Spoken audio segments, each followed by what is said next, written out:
एक देश है, एक संविधान है, तो यूसीसी में रुकावट क्यों होनी चाहिए? क्या वोट के लिए अंबेडकर की सोच के खिलाफ खड़ा है विपक्ष? महिला विधायक की महिला विरोधी सोच का एक्सरे भी आपके सामने रखूंगी। देश में अचानक फिर से यूसीसी यानी यूनिफॉर्म सिविल कोड पर सियासी तलवारें खिंच गई है। और ये तलवारें आप पूछ सकते हैं क्यों खिंची भैया अचानक? क्योंकि एक साथ महाराष्ट्र में, छत्तीसगढ़ में, मध्य प्रदेश में और अब पश्चिम बंगाल के राज्य सरकारों ने यूसीसी लागू करने के लिए पुख्ता कदम उठा लिए हैं। वो कैसे उठाए हैं? महाराष्ट्र में क्या हुआ? गृह राज्य मंत्री योगेश कदम ने यूसीसी के अध्ययन के लिए रिटायर्ड जज की अध्यक्षता में समिति बनाने का ऐलान कर दिया है। छत्तीसगढ़ में क्या हुआ? यूसीसी की स्टडी, सुझाव और ड्राफ्ट तैयार करने के लिए 5 लोगों की उच्च स्तरीय समिति बना दी। मध्य प्रदेश आइए, वहां पर यूसीसी के लिए आम लोगों का सुझाव इकट्ठा करने की शुरुआत कमेटी ने कर ली है। अब पश्चिम बंगाल आइए, नए नवेले मुख्यमंत्री शुवेंदु अधिकारी यूसीसी लागू करने के लिए जरूरी प्रोसेस शुरू करने का उन्होंने कर दिया है ऐलान। तो हुक्म, इन 4 राज्यों के अलावा उत्तराखंड, गुजरात, असम यूसीसी पहले ही लागू हो चुका है। गोवा की आजादी के वक्त से ही यूसीसी लागू होने की आप सच्चाई जानते हैं। अब ध्यान से सुनिएगा, जिन राज्यों में यूसीसी लागू हो चुका है या लागू करने का प्रोसेस शुरू हो गया है, वो सब के सब कौन से राज्य हैं? ये जो कलर दिखा रहा है वो क्या बताता है? ये कौन से राज्य हो गए सारे? यहां पर है बीजेपी की सरकार, और विपक्ष को ये कतई मंजूर नहीं है। विपक्ष को लगता है कि बीजेपी अपने एजेंडे को बढ़ाने के लिए यूसीसी लागू कर रही है। टीएमसी के स्वागत बाबू कह रहे हैं, आप उनका बयान सुनिए। Uniform civil code is part of the communal agenda of the BJP. At the time of constitution making, it was assured by Pandit Jawaharlal Nehru that uniform civil code will be introduced only when the Muslim society accepts it. स्वागत बाबू कह रहे हैं कि क्योंकि पंडित नेहरू ने मुसलमानों से वादा किया था, इसीलिए यूसीसी लागू नहीं होना चाहिए। अब पंडित जी ने क्या वादा किया था वो तो स्वागत बाबू बता सकते हैं या कांग्रेस बेहतर बता सकती है, लेकिन संविधान क्या कहता है और कौन सा वादा करता है वो न्यूज की पाठशाला में हम आपको बताएंगे। लेकिन उससे पहले आपको यूसीसी क्या है उसके बारे में बता दें। यूसीसी क्या है? Uniform civil code. हिंदी में क्या कहते हैं? समान नागरिक संहिता। इसका मतलब क्या है? इसका मतलब यह है कि हर नागरिक के लिए समान कानून। पर इस देश में ऐसा है क्या? सबके लिए समान कानून है? नहीं है? क्या है? नहीं है? यही कंफ्यूजन है। देखिए, क्रिमिनल लॉस तो सबके लिए एक है, सबके लिए। अगर कोई चोरी करेगा, डाका डालेगा, कोई भी क्रिमिनल एक्टिविटी करेगा तो उन सब के लिए तो एक कानून है हमारे यहाँ। लेकिन सिविल मामले, यानी आपकी शादी हो गई, आपका वली अहद कौन होगा, यानी उत्तराधिकारी कौन होगा, आपकी संपत्ति का क्या होगा, आप बच्चा गोद लेंगे तो किस तरीके से लेंगे, तलाक देनी है तो उसका क्या प्रोसीजर है, ये सारी चीज़ों के लिए देश में एक कानून नहीं है। इनको कहते हैं सिविल मैटर्स। हर धर्म को मानने वाले लोग अपने अपने धर्म के हिसाब से इन सिविल मैटर्स में काम करते हैं। मतलब जो धर्म का नियम है उसका पालन करते हैं, इसकी आजादी है। ठीक है। अब देश में ऐसे कई लोग हैं जो कहेंगे तो फिर ठीक है ना मैडम, जैसा चल रहा है चलने दीजिए, जैसा असद ओवैसी साहब कह रहे हैं। और वो तो एक कदम आगे बढ़ रहे हैं, वो कह रहे हैं यूसीसी तो संविधान विरोधी है। सच कह रही हूं, वो ऐसा कह रहे हैं, सुनिए।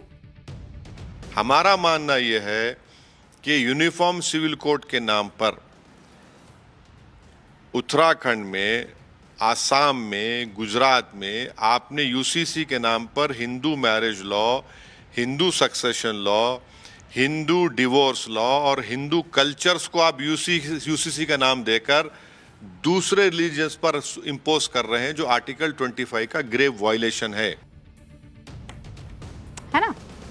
तो ओवैसी साहब ये कह रहे हैं कि संविधान के अनुच्छेद 25 में उन्हें आज़ादी मिली हुई है और जिक्र करके वो यूसीसी को संविधान विरोधी बता रहे हैं। अब ये बताइए, संविधान में जो ये अनुच्छेद 25 है वो क्या है, आप लोग जानते हैं? ठीक है, संविधान का अनुच्छेद 25 ये कहता है कि प्रत्येक व्यक्ति को किसी भी धर्म या ईश्वर में अपनी आस्था, अपनी अकीदत रखने का, उसका पालन करने का पूरा का पूरा फ्रीडम है, मतलब पूर्ण स्वतंत्रता है, पूरी आजादी है। यह है आर्टिकल 25।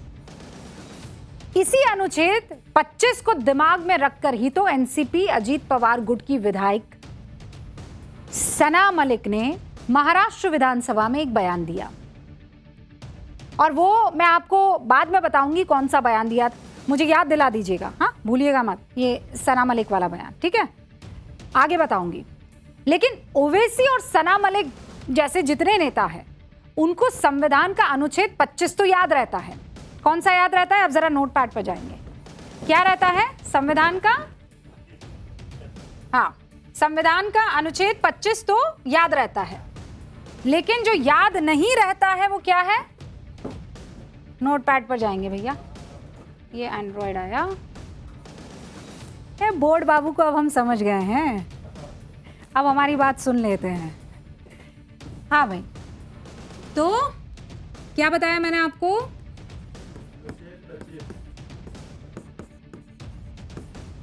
अनुच्छेद 25, इसी का हवाला बार बार दिया जाता है कि हमें अपने धर्म का पालन करने की इजाजत है। लेकिन मैं आपसे ये पूछती हूं,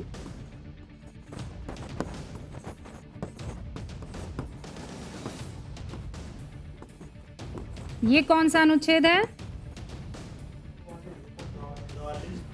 अनुच्छेद 44 के बारे में क्यों नहीं कोई बात करता? ऐसा तो नहीं हो सकता कि असद साहब को 25 याद है लेकिन 44 याद नहीं है। अनुच्छेद 44 में क्या लिखा है जानना चाहेंगे? बताइए। राज्य भारत के पूरे क्षेत्र में नागरिकों के लिए एक समान नागरिक संहिता सुनिश्चित करने का प्रयास करेगा।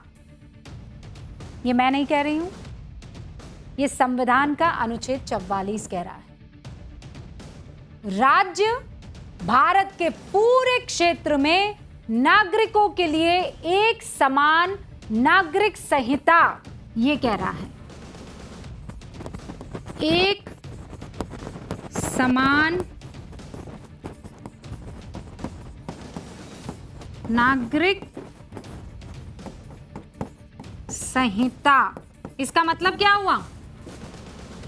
एक समान नागरिक संहिता का मतलब क्या हुआ?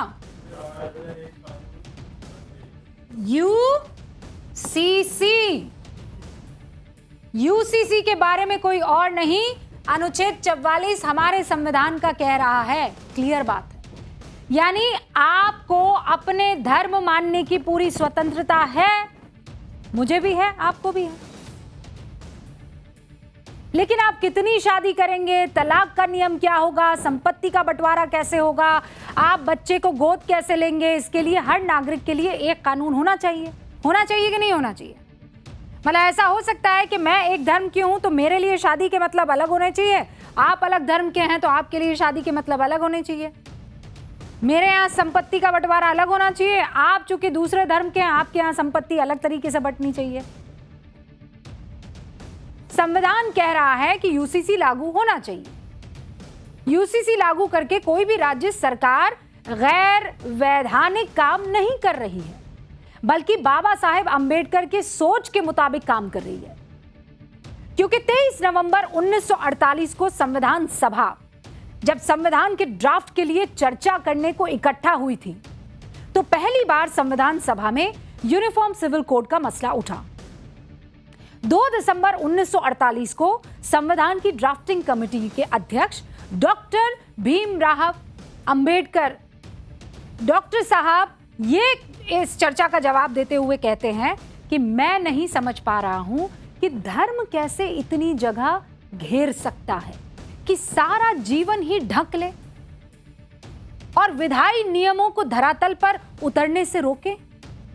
आखिर हमें यह आजादी किस लिए मिली है? हमें यह आजादी हमारे सामाजिक व्यवस्था को सुधारने के लिए मिली है। जिस आजादी की बात कहकर बाबा साहेब अंबेडकर यूसीसी की वकालत कर रहे थे, वही आजादी का मतलब हमारे देश के जरिए चुनी गए विधायक मोहतरमा सना मलिक शायद भूल गई। और मैं आपको ये क्यों कह रही हूं, उसके लिए एक बयान सुनवाना जरूरी है। मैं खुद नहीं बोलूंगी, आप उस बयान को सुनिए। पॉलीगैमी मुस्लिम्स में अलाउड है मुस्लिम लॉ अंतर्गत। पाकिस्तान ने कुछ नया नहीं किया है। पाकिस्तान ने मुस्लिम लॉ, जो हमारा कुरान जो कहता है, उसको इम्प्लीमेंट किया है। और वही अगर इधर भी इम्प्लीमेंट किया जाएगा तो हम में से किसी को भी इस्लाम के में जो भी कुरान बोलता है वो हम फॉलो करते हैं।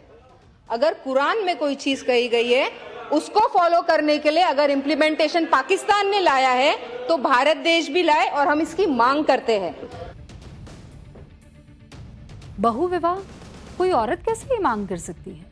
हाँ, कोई औरत कैसे अपने पैरों में बेड़ियां और जंजीरें चाह सकती है? कोई औरत कैसे अपने हक को किसी और को दे सकती है? सना मलिक विधानसभा में खड़ी होकर यूनिफॉर्म सिविल कोड पर भाषण दे रही थी, लेकिन यूसीसी की मुखालिफत में पाकिस्तान की वकालत करने लग गई। गजब मैडम, 4 शादियों का अधिकार मांगने लग गई आप। हद करती हैं। और आपको लगता है आप बहुत बड़ा काम कर रही हैं। अरे किस्मत वाली हैं आप कि भारत में पैदा हुई हैं। इस भारत में हर महिला को पूरा अधिकार है। आपको थाली में सब कुछ परोसा मिल गया, आजादी मिल गई, चुनाव लड़ने का अधिकार मिल गया, वोट देने का अधिकार मिल गया, जो पहनना चाहती है वो पहनने का अधिकार मिल गया, जो कहना चाहती है वो कहने का अधिकार मिल गया। क्योंकि सारे अधिकार आपको थाली में परोस कर मिल गए इस आजाद भारत में, इस लोकतंत्र भारत में, तो आपको सारी चीजें जो हैं बड़ी हल्की दिख रही हैं। 2 दिन रहकर बताइए पाकिस्तान में, आपको सब समझ में आ जाएगा। 2 घंटे रहकर बताइए अफगानिस्तान में, आपको सब समझ में आ जाएगा। एक महिला जनप्रतिनिधि ये बात कह रही है, कोई दूसरी महिला कहती जो पढ़ी लिखी नहीं होती तो फिर भी समझ में आता। जनप्रतिनिधि 21वीं सदी को उल्टी दिशा में ले जा रही है। इस वक्त 2 तस्वीरें स्क्रीन पर आपके सामने। एक हिंदुस्तानी मुस्लिम महिला को अधिकारों से बेदखल करने की मांग कैसे कोई कर सकता है? मतलब आजादी की कीमत इनको पता ही नहीं है। शाहबानों को याद कीजिए, मैडम सना मलिक, ईरान की महसा अमीनी को याद कीजिए, निका शाखरमी को याद कीजिए, इराक के यानार मोहम्मद को याद कीजिए। इन सब महिलाओं के चेहरे याद कीजिए। बगैर मर्जी के थोपे गए धार्मिक रीतियों की शक्लें हैं ये। मुस्लिम महिलाएं 3 तलाक जैसी कुप्रथा के खिलाफ लड़कर जीती हैं, और आप कहती 4 शादियों के दलदल में चलो, मिलकर सखियों कूद जाते हैं। एक आम हिंदुस्तानी मुस्लिम महिला के आत्मसम्मान की कोई कीमत होनी चाहिए, और वो कीमत 4 शादियां उसके मियां की। ईरान की महिलाएं सड़कों पर उतरकर शरिया की बेड़ियां तोड़ने में लगी हुई हैं। हिजाब की जबरदस्ती की उस परेशानी से इस वक्त बिलख रही हैं, उसके खिलाफ आवाज बुलंद कर रही हैं, अपनी आजादी, अपनी पसंद, अपने अधिकारों के लिए आंदोलन कर रही हैं। और आप कह रही हैं 4 शादियां हमारा हक है। अपनी पसंद तक के कपड़े नहीं पहन पाती हैं ये। अगर पहन ले तो 74 कोड़े मिलते हैं। 39 महिलाओं की मौत हो जाती है उनकी लड़ाई पर एक शब्द नहीं। बुर्के हिजाब पर तो बड़ा चॉइस आपको याद आती है, और अगर बुर्का और हिजाब ना पहनना हो तब चॉइस कहां चली जाती है? तब कोड़े। आप खड़ी होकर उसी शरिया मॉडल का गुणगान कर रही है जहां पर ये महिलाएं दम घुट घुट कर अपनी जिंदगी जी रही हैं। सना मलिक ने अपने 2.5 मिनट के बयान में 3 शब्दों का बार बार इस्तेमाल किया। पॉलीगैमी मतलब एक से ज्यादा शादी की आजादी, पाकिस्तान और मुसलमानों का कानून। पॉलीगैमी शब्द का जिक्र 10 बार करती हैं ये, पाकिस्तान का जिक्र 6 बार करती हैं, मुसलमानों के कानून का जिक्र 3 बार करती है।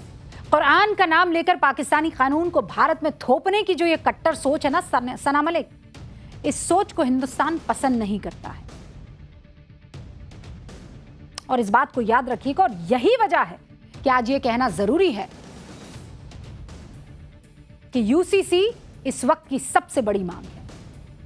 भारत में रहने वाले ही कभी कभी ये भूल जाते हैं कि ये देश संविधान से चलता है। अब सोचिए ना, कल अगर हर समुदाय कहे कि हमारे धार्मिक नियमों के हिसाब से देश के कानून बनने चाहिए, हाँ, कल को बिस्वा कहे कि नहीं मेरे धर्म का कानून मेरे हिसाब से चलना चाहिए देश, कल को रवि कहे कि मेरे हिसाब से चलना चाहिए, हाँ, दीपेंद्र और राजा कहे कि मेरे हिसाब से चलना चाहिए, बुलेट कहे नहीं मेरे धर्म के हिसाब से चलना चाहिए, रूबिका लियाकत कहे नहीं नहीं भैया मेरे धर्म के हिसाब से चलना चाहिए।